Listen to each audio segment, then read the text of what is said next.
Oh yes, mwebale kunsabira, mwebale kunjagala bana Uganda, mwebale kunzikiririzaamu nabwe kityo mukama mulungi, sala za mwezikola era nsobedde okuba nti nkomyewo engulu.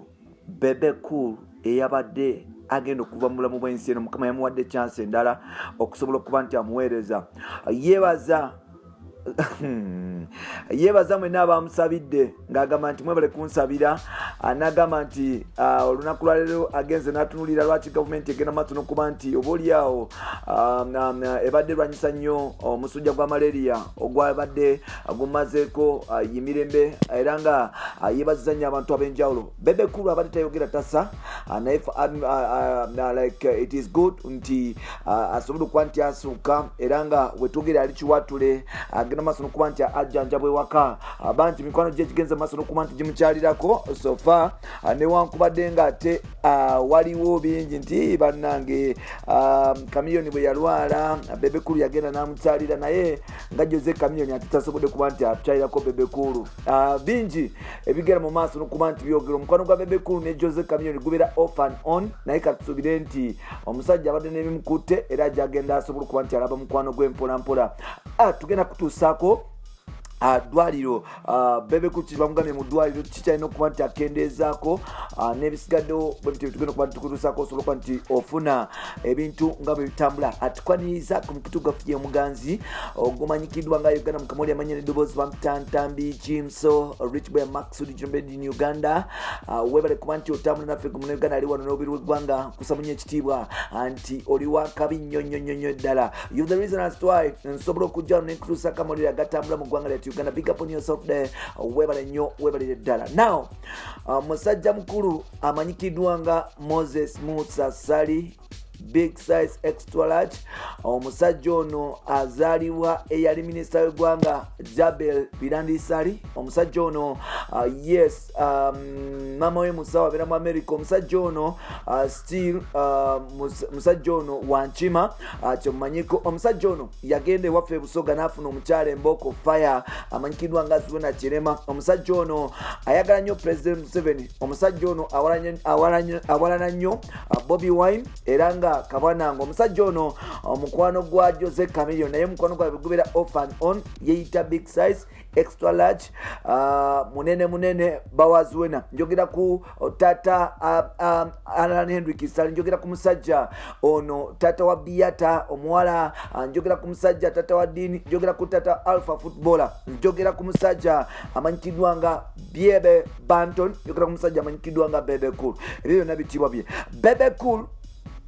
Ebintu byali bimutabuseeko recently.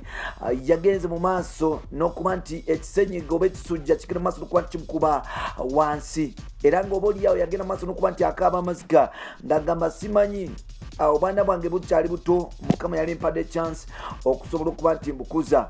Wanano mukyala we yagenda mu maaso n'okuba nti asaatira kwekubirako emikono n'eŋŋanda n'abagamba nti bba wange oba oliawo olwewala ttaka, twetaaga saala zammwe. Bangi bafani newankubadde nga ate Bebe Cool tawagira nnyo opposition ngamba Bobi Wine, bafani babwe nti agenze okubalaba nga nabo bagenda mu maaso n'okuba nti basabira Bebe Cool okusobola okuba nti adde engulu, nga bagamba newankubadde tatuwagira naye mujjawo taba mulabe, basobodde okuba nti bamusindikira essaala. Bebe Cool mu kusindikira essaala mukama yasobodde okumuwa chance endala okusobola okuba nti akomawo mu system, era wetwogerera big size extra large natabegwa made in Uganda yasobodde okuba nti adde engulu. Omusajja ono abadde discharged today, basobodde okuba nti bamusiibula okuva mu ddwaliro lyabaddemu, I think that is Kadiki Hospital, n'avaayo ne bamutwala ewaka.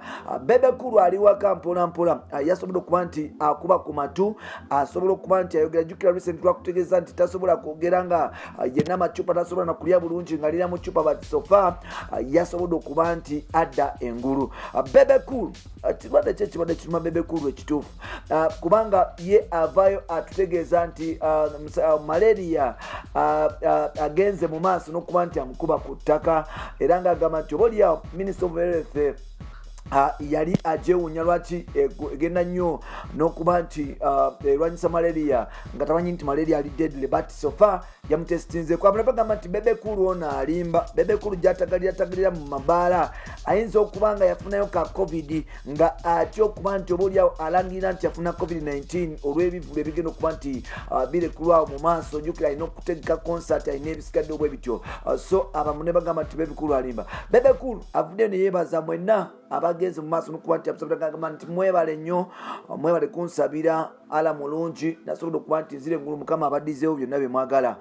Yes, yoyo Bebe Cool yasobodde okuba nti adda engulu era n'abeebaza okuba nti bamusabira. Yes, so far ayagala okumulabako alina akatundu osobola okugenda ekiwatule nga ku recreation center. Omusajja oyo waali osobola okugendayo, osobola omuweereza obubaka ku Twitter oba Facebook, osobola okugenda ku WhatsApp ye ya Airtel namusindikira obubaka n'omugamba nti yes, kuliko obulwadde big size Titanic extra large made in Uganda. Byebyo ebifiwa Bebe Cool kati tusobole okuba nti tukomawo mpola mpola naye nga ky'omanya Zuwena n'abaana basanyufu abadde bagamba nti yes, taata w'abaana watabadde ebintu bibadde tibitambula bulungi naye ate sofa asobodde okuba nti adda engulu kati buli kimu kiri taratibu.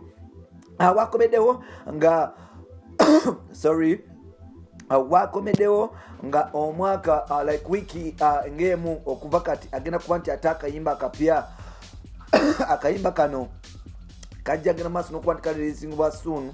Akayimba ka kidongo so n'olwekyo ababadde bamisinga Bebe Cool musicale agenda kuba nti ata musabire okuba nti oba abeera fully recovered asobole okuba nti abasanyusa nga bwe kirina okuba nti kitambula. Mwere kuba nti mutambule naffe, mwere kuba nti mutwagala bamutatambi gimusobambi Rich Boy Maxud Jamaica in Uganda. Agenda maaso n'okuba nti osubscribe asobole okuba nti tutambula ffenna tukomewo mpola mpola. Tova wano ne bakuwundiisa nti awalala bwe basinga ffe bano abasinga tubikufumbira ne tukuleetera naye n'olyoka obifuna subscribe nga tusobole okuba nti tutambula ffenna olwo nno tusobole okuba nti tukwatagana. Bye bye for now.